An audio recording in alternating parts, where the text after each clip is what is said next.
Superligada Shomurodov peshqadam. Taliska endi jiddiy ta'qibga o'tdi. O'zbekistonlik futbol ishqibozlari bu mavsum Turkiya Superligasini odatdagidan ham qiziqroq kuzatyapti.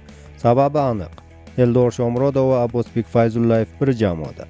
Istanbul Başakşehir safida birga harakat qilyapti. Başakşehir esa bu qiziqishni oqlayapti.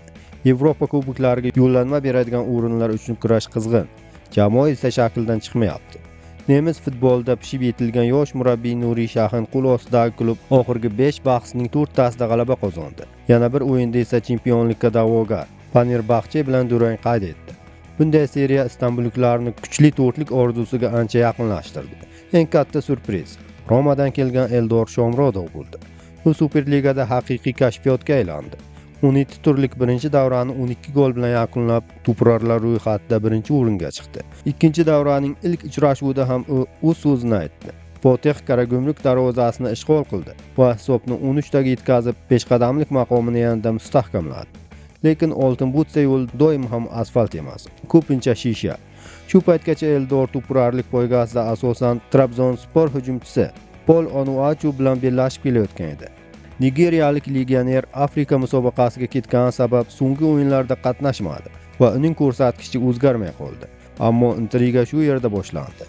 Endi Eldorning oldiga yangi va juda xavfli raqib chiqdi. Braziliyalik Taliska. U Fenerbahçening asosiy gol quroliga aylanib, 2026-yilning birinchi o'yinidayoq Alanyasporga qarshi dubl qayd etdi. Shu tariqa u gollarini 11 taga yetkazib, Onuachu bilan bir qatorga chiqdi.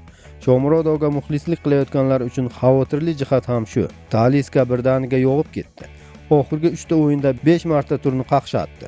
Eldor esa ko'proq barqarorlikka tayonyapti. Ko'p holda bir gollik ssenariy.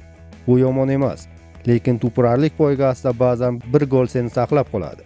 2 gol esa raqibni sindiradi. Hozirgi vaziyat shunday. Eldor Shomurodov 13 ta gol va yaqqol peshqadam. Pol Onuachu 11 ta gol. Taliska 11 ta gol. Biroq oradan bosim ham katta. Endi e'tibor keyingi sinovga. Eldor yetakchilik qilayotgan Istanbul Başakşehir Superliganing 19-turida Kayserispor mehmoni bo'ladi. 25-yanvar kuniga belgilangan ushbu bahsda Shomurodovdan yana gol kutyapmiz. Ayniqsa, bu o'yin Eldor uchun alohida motiv. Birinchi davrada Kayserispor to'p kirita olmagan kam sonli raqiblardan biri bo'lgan. Qisqasi, oldindagi haftalarda to'purarlik poygasi yanada qiziydi. Eldor hozir peshqadam. Lekin oltin butsani ushlab qolish uchun endi faqat gol emas, sur'at ham kerak bo'ladi. Muxlislar esa tayyor.